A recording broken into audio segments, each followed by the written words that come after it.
Okay, we're up. New bidder.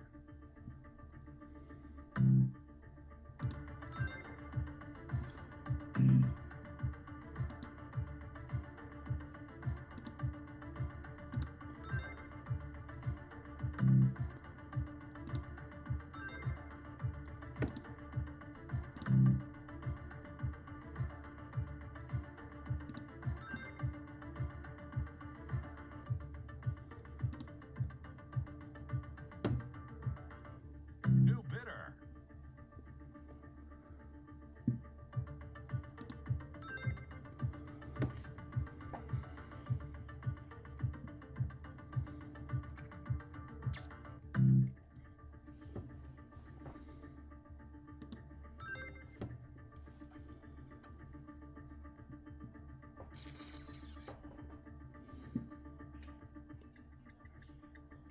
Bonus time.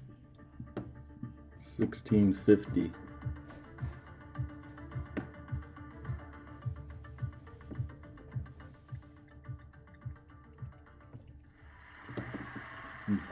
I won it for 1650. Alright guys, so we're getting it on this trailer.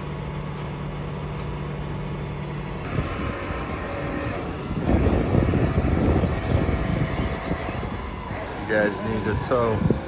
It's like saying I tow it. I need a tow.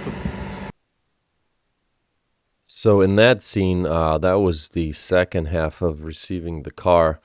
The first part, the car was shipped to my house, which I made known to the broker that I am not a business. I do not have a forklift. I am able to take the car off if it's on a lower section. We could pull it off with like a Bobcat, whatever. And I don't think they really cared or listened to that because they showed up and then the driver was just standing there looking at me. And then I'm like, well, we could try to like lower this thing because the ramps are hydraulic, but it was in the third spot on the top. So this type of trailer does not flatten out all the way. That was the first issue. Then the second issue was that the wrong wheels on the car prevented the car from rolling in the front. They were grinding on the calipers. Somebody stole the Nismo wheels. And then the next part was that the frame was bent into the wheel cock, and it cocked, and it was turned right, so that prevented us from straightening the wheel out. And if we were to pull it, it would have just fell in the middle of the open trailer. So then I started calling around, found somebody that could help. My buddy has a machine shop 30 minutes from my house. I was on the phone pretty much yelling at the broker since he started threatening me. And he said that I have to pay $150 extra, which wasn't a big deal. He could have just said that in the beginning. We then followed the car to the location in Crestwood, Illinois, and my buddy had a forklift that he was able to then unload the car, and then my other friend with the tow truck picked it up for me and then dropped it off at my house. And as you guys could see here, he is having it slide down with the hydraulics, spraying the ramps with some sort of grease solvent so that the tires slide. And then we were able to just push it back into the garage. And I had some dollies and I was able to straighten it out. And that's where we sit. So those are some of the things you got to look out for when buying a crash damaged car. A lot of these drivers, they don't care how they get it to you or where it's going. They just want to get the job. So they'll just beat around the bush or pretty much lie to you. So make sure that you know those specifics. Other than that, it would have been a lot easier had I known right away, hey, I need a forklift. So yeah, and lesson learned for next time. Now we're going to go ahead and start assessing the car as it is being pushed into the garage. I'll go ahead and check out what else we need to go through. I think it's for sure we're going to need some fenders, hood, bumper, core support. We're going to have to straighten the frame rails in the front and all these little miscellaneous items. So, it all adds up at the end of the day. So I'll go ahead and tally up that stuff, see where I'm at. I could always try to get a front end clip, but then you're stuck with that and you have to haul that to the yard. So I don't know which one's worse. We'll see how this goes. With some maneuvering and fitting into my garage, we made our lives a lot easier and got the car on the ground. And then I popped on the dollies, which I recommend buying if you don't have those and you work on cars. Really good investment. I've used it numerous amounts of times. Even if you want to store a car in a corner, you could, push it into a corner. They are very easy to operate and move. I'll leave a link down below in the comments. I got mine from, I think it was Harbor Freight. That was around $400 or $500 for all four. Not the end of the world. Yeah, so Bogey was able to save the day here.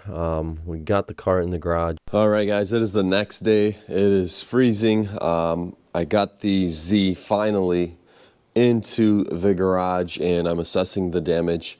And it doesn't look the worst. I'm not going to say it doesn't look bad, but, to be expected. Just so you guys know, I don't recommend doing this if you're not ready to take on such a big project. Just getting the car here was a nightmare. If you don't have a shop, you don't have a forklift, and the car's in-op, forget about it. The company didn't tell me that I needed a forklift. I was assuming that the car would be on the 8-car hauler on the lower side or the last spot, and then we could just push or pull it off with a Bobcat or such, but that was not the case. Then got into an argument with the broker, had to find a place to get it dropped, had to pay some extra money, so like $150 extra, take it to my buddy's shop, and he had a forklift, and they took it off for me. Then I had to get it shipped from that area, which was 30 minutes from my house, back to my house is another $200, and yeah, so it all adds up really quick. So what may seem like a good deal, purchase price of this car was $1,600 with fees shipping the car from Utah. The broker fees meant $4,300. Add on the shipping and all the stuff I just went through, I'm at like $4,500, and the car is here. And that's not including doing any of the work. No one's paying me for that. All the parts, the prices of the parts are yet to be discovered. I mean, definitely going to be cheaper than Mercedes parts, but still a lot of stuff to go through, a lot of stuff to take apart and see what we need.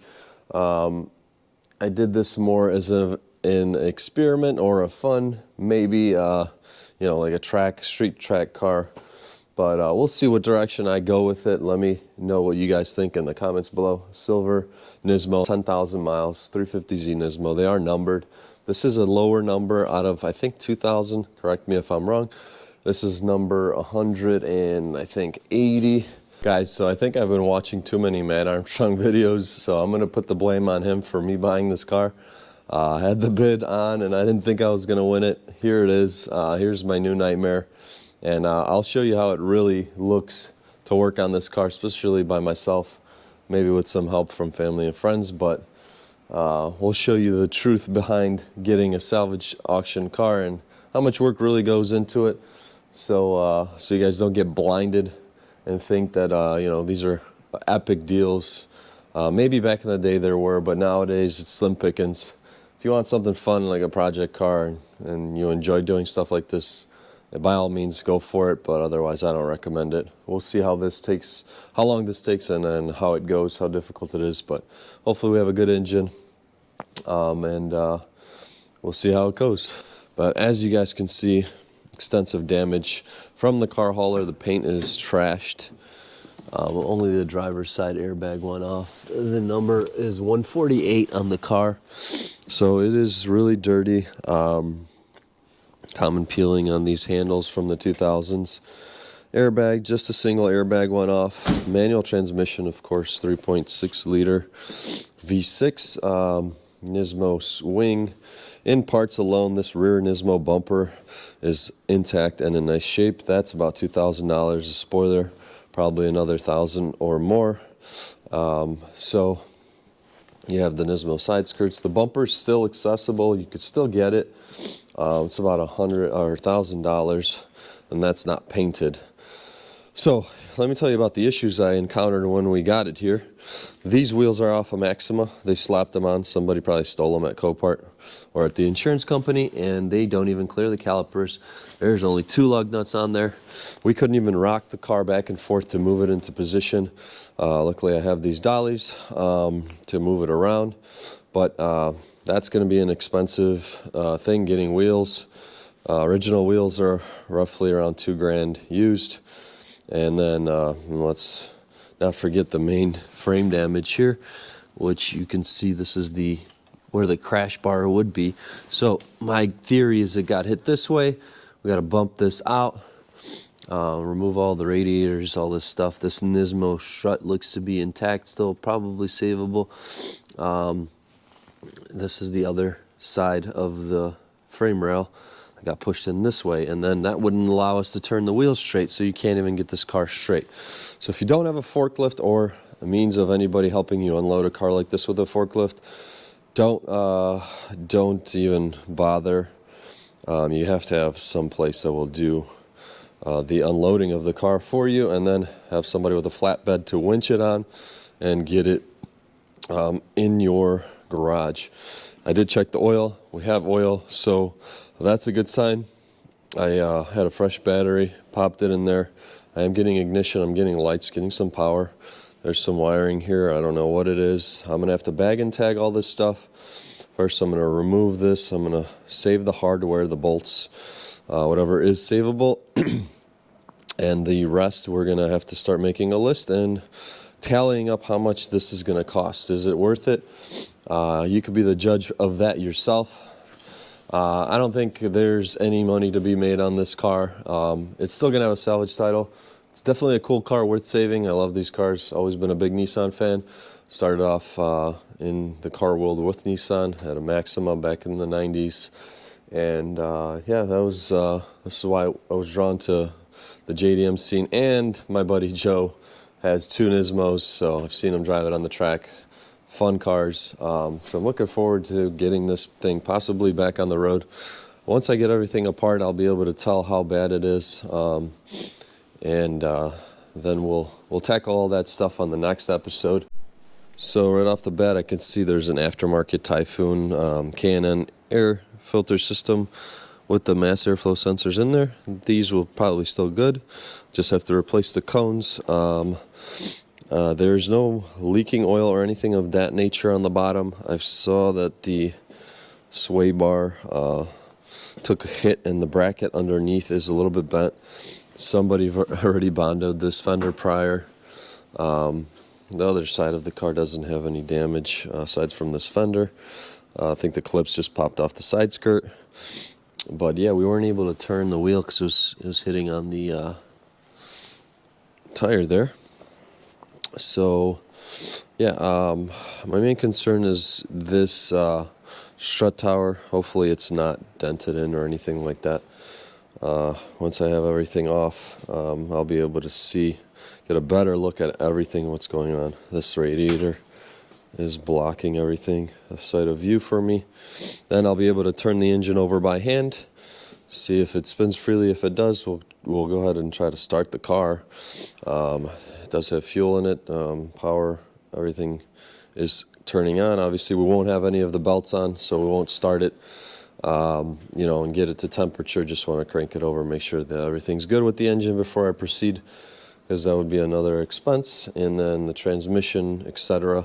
As far as interior, it's got the cloth Nismo seats. Don't have the Nismo floor mats, but we could get those. I do have a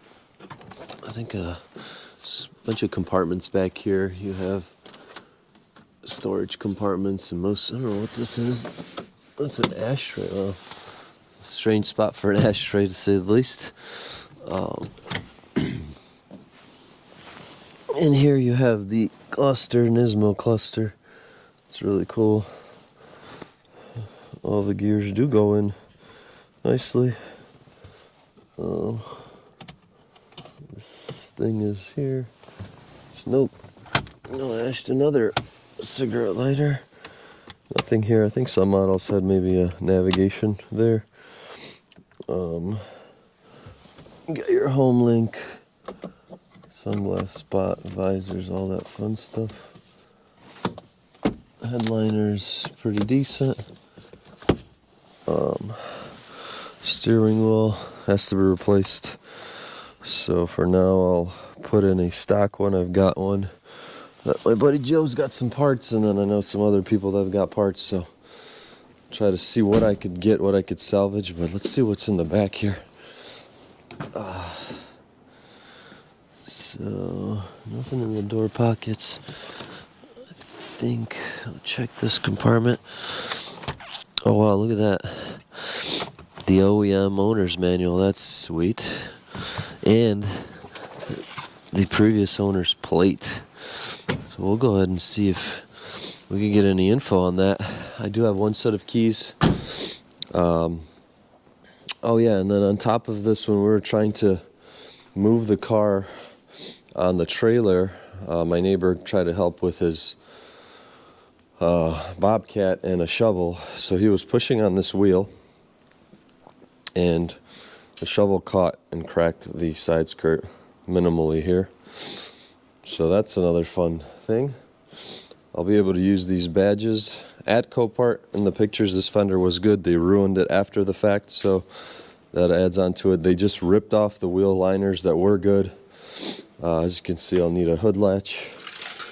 That's the hood latch. I think this is maybe a Nismo specific strut bar. Hood is off. I took that off. My brother helped me. Headlight, there was one cracked headlight. Maybe we could use the ballast if we need, just to save it as a spare. But yeah, front bumper, core support, radiators, hoses, all these little things are all going to add up. Headlight brackets. This one is maybe savable, but it's not worth it. You want to make sure everything lines up and fits the right way, so we'll probably just order new ones. Make sure to smash the like button, subscribe to the channel if you haven't, and I'll catch you guys on the next one.